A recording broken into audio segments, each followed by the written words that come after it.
उसका ध्यान रखो। उसको खटमल काट जाए, भूख लगी, प्यास लगी, सोए न सोए, वो तो गीला करे, उसको सुखाओ और खुद जागो, वो सो जाए। बोले ये तो बहुत कष्टदायी स्थिति है, मैं तो ऐसी संतान नहीं जन्मूंगी। अब पति देव को मनाने के लिए क्या करें? तो अपनी सखी,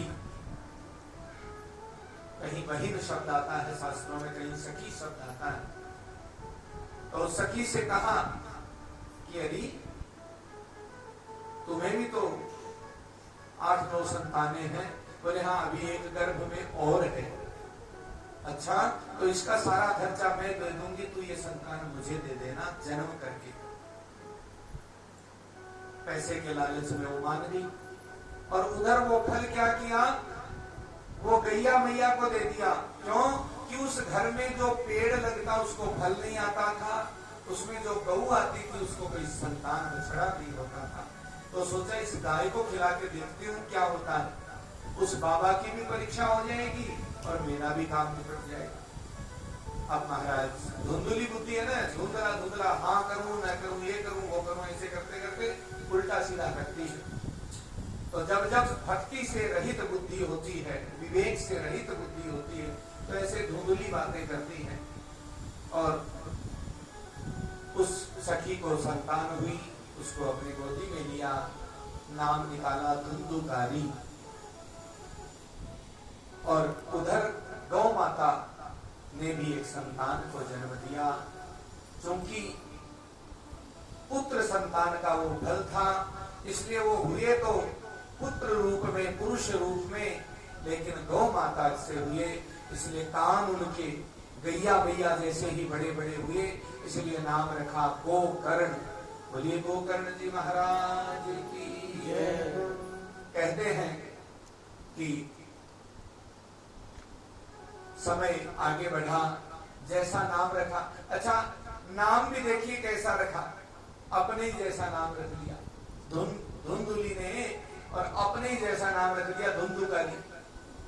बताओ कोई नाम रखता है ऐसा? राम रख ले, कृष्ण रख ले, केशव रख ले, शिव रख ले, कुछ भी रख ले, लेकिन धुंधुकारी नाम रखा है ना। हमारे राजस्थान में कहते हैं डोल जैसा पंचवड़, जैसा अपना था वैसे ही अपनी संतान का रख लिया। तो ऐसे कियत काले रतौ जातौ तरुणो तनयावुभौ गोकर्ण पंडितो ज्ञानी धुंधुकारी महाखलः। समय बीता, युवा अवस्था हुई, तो देखा कि गोकर्ण जी महाराज तो महापंडित और ज्ञानी संत हुए, और धुंधुकारी महादुष्ट हुआ, चोरी जारी सारे काम करता था, इधर उधर लूट मार करता, अपने घर का धन सारा नष्ट कर देता। और एक बार की बात है कि पिता दुखी हो गए, उसके कष्ट, उसके इस व्यवहार से आत्मदेव दुखी होकर के और मरने चल दिए। बोले इससे अच्छा तो संतान ना होती। गोकर्ण जी महाराज सामने मिल गए, बोले ये तो आपको पहले भी बताया ही था कि क्या संतान हो जाने से सुखी हो जाओगे? केवल संतान होने से सुख नहीं आएगा, संतान में संस्कार हो तब सुख होगा। तो अब मैं क्या करूं? गोकर्ण जी महाराज कहते हैं देहे स्थिमान सरुदिदे भीमतिं त्यजत्वं जाया सुतादिषु सदा ममतां विमुञ्च पश्यामि संजगदिदं क्षणभङ्गनिष्ठं वैराग्यरागरसिको भवभक्तिनिष्ठः। इस हाड़ मांस वाले इस पिंजरे का अब मोह छोड़ दीजिए। ये मेरी पत्नी है, ये मेरा संतान, ऐसा वैसा, ये सब छोड़ दीजिए और इस क्षण भंगुर शरीर का मोह छोड़ करके वैराग्य राग रसिक हो जाइए और भक्ति में निष्ठ हो जाइए। भक्ति कीजिए प्रभु। हे पिताजी, धर्मं भजस्व सततं त्यज लोक धर्मान् जैसे गीता जी के 18वें अध्याय के 66वां श्लोक कहता है, सर्वधर्मान परित्यज्य मामेकं शरणं व्रज अहं त्वा सर्व पापेभ्यो मोक्षयिष्यामि मा शुचः। सारे धर्म छोड़ दो, पुरुष धर्म, स्त्री धर्म, लोक धर्म, लाज धर्म, सारे धर्म छोड़ करके, मैं क्या हूं क्या नहीं हूं, सब लाज धर्म छोड़ के धर्मं भजस्व, जो सत्य धर्म है, भक्ति धर्म है, उसकी शरण में आ जाइए। लोक धर्म को छोड़ दीजिए। लोक धर्म मानी लोग क्या कहेंगे, ये लोक धर्म है कि मैं ये करूं वो करूं, ऐसा करूं वैसा करूं, लोग क्या कहेंगे। एक पुरानी पंक्ति कहाँ की है, आप लोग सुनते होंगे, कुछ तो लोग कहेंगे, लोगों का काम है कहना,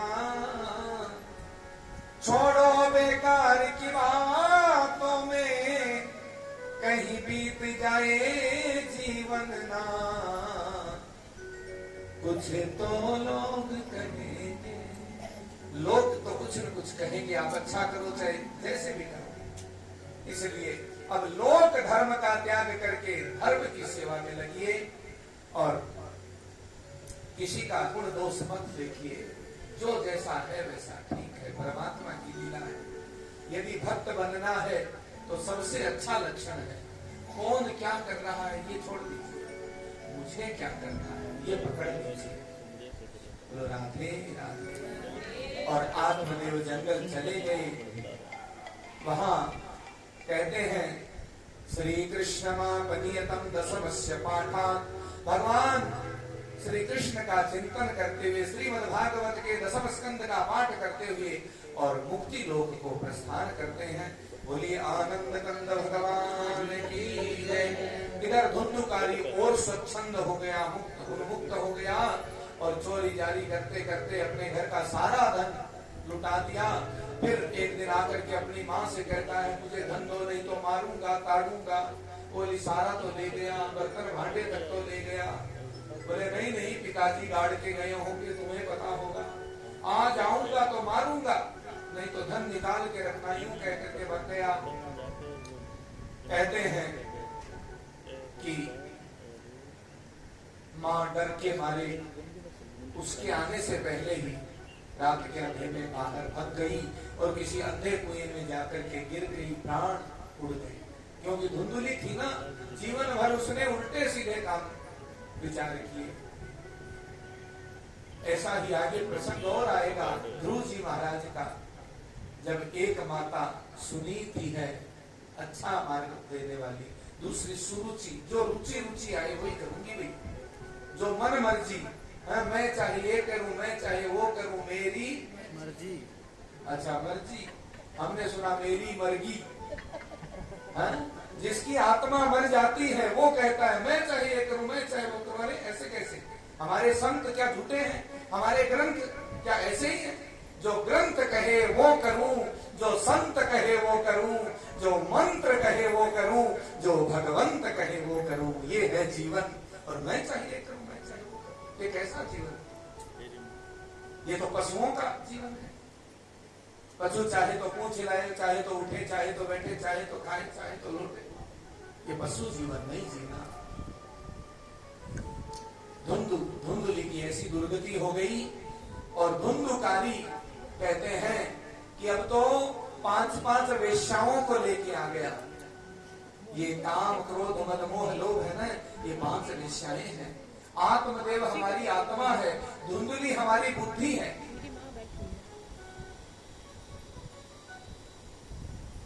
ये धुंधुली जब तक हमारी बुद्धि उल्टा सीधा सोचेगी तो आत्मा सही काम नहीं करेगी। और इससे जो फिर निकलेगा वो कौन? धुंधुकारी। वो धुंधुकारी काम क्रोध मद मोह लोभ में डूबा रहता है और उन सबको अपने साथ ले आया। एक दिन राजा के यहाँ बड़ी चोरी करने गया और कह के गया कि आज के बाद हम कहीं दूर चलेंगे, मौज करेंगे, महलों में रहेंगे, इतना धन लाऊंगा कि अब कोई कुछ करना नहीं पड़ेगा। उन 5 ने विचार किया कि ये तो आज राजा के यहाँ चोरी करेगा, और करेगा तो राजा छोड़ेगा भी नहीं, इसलिए ऐसा करते हैं आज इसको निपटा के हम ही निकल लेते हैं। यही सब हमारा एक दिन होना होता है।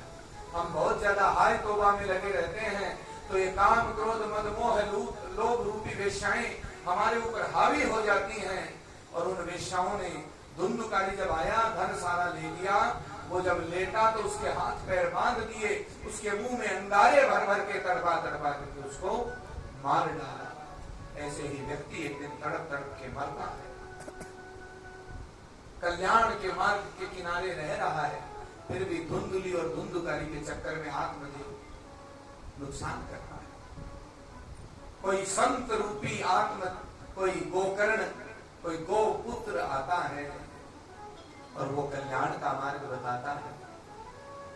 गोकर्ण जी महाराज को पता चला कि धुंधुली मां भी गई, धुंधुकारी भी दुर्गति में गया, तो क्या करें? तो तीर्थों में जाए, सब जगह तीर्थ करते, तर्पण करते, श्राद्ध करते।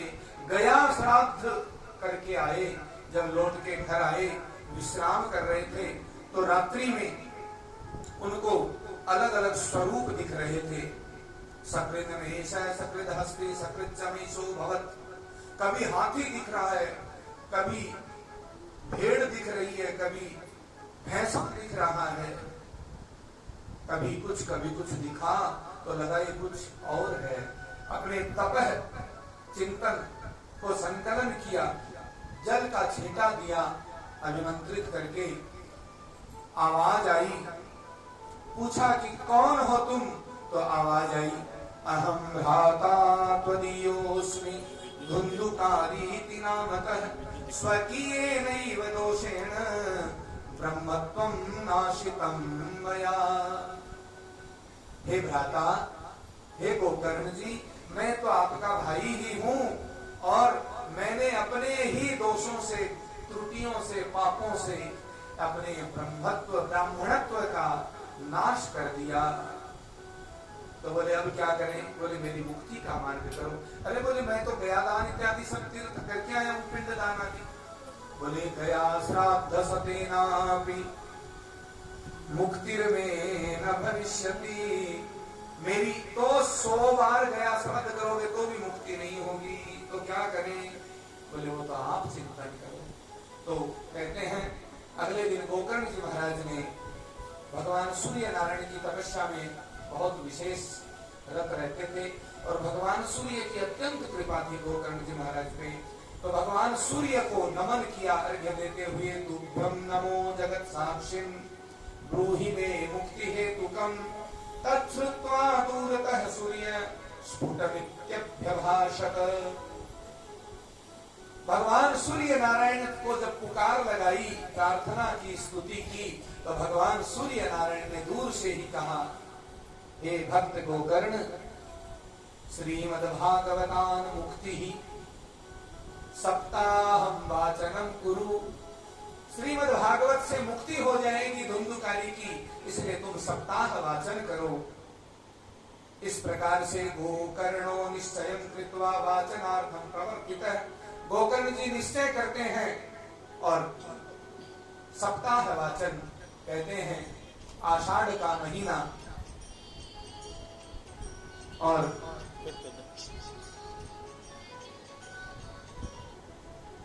गोकर्ण जी ने कथा प्रारंभ की। धुंधुकारी उस कथा स्थल पे आते हैं, रुकने का स्थान नहीं था, एक बांस था 7 गांठों वाला, उसमें नीचे प्रवेश कर जाते हैं, क्योंकि प्रेत रूप, वायु रूप होते हैं, वो ठहर नहीं सकते, इसलिए गांठ वाले बांस में घुस गया।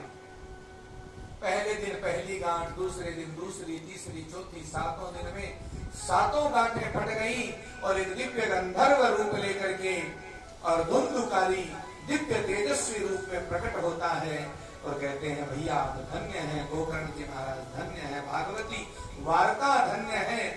दिव्य रूप धरो जातस् तुलसी दाम मंडितः पीतवासा घनश्यामो मुकुटी कुंडलान्वितः। इस प्रकार धन्या भागवती वार्ता प्रेत पीड़ा विनाशिनी, सप्ताह